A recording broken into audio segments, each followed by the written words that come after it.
एका छोट्याशा गावात काळी आणि गोरी नावाच्या दोन शेळ्या राहत होत्या.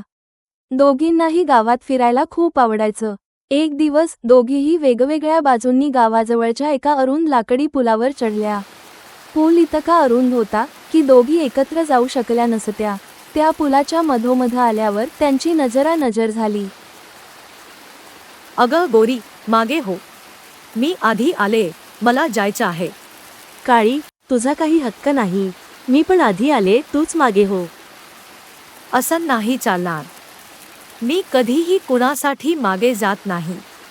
अगं काली, मला शिंगे मारू नको ग. मी मागे हटणार नाही. मग मी सुद्धा मागे हटणार नाही. माझ्या प्रिय शेळ्यानो, हा सर्व गोंधळ कशाचा आहे? हे बघ ना घुबड दादा, काळी मला मारत आहे आणि जाऊही देत नाहीये. तुम्ही एकत्र का काम करत नाही? तुमच्यापैकी एक खाली बसा आणि दुसरी तिच्यावरून उडी मारून जा. अशा प्रकारे तुम्ही दोघेही पलीकडे जाऊ शकाल. मी खाली बसू का घुबड दादा? तुझा हा उपाय नक्की काम करेल का?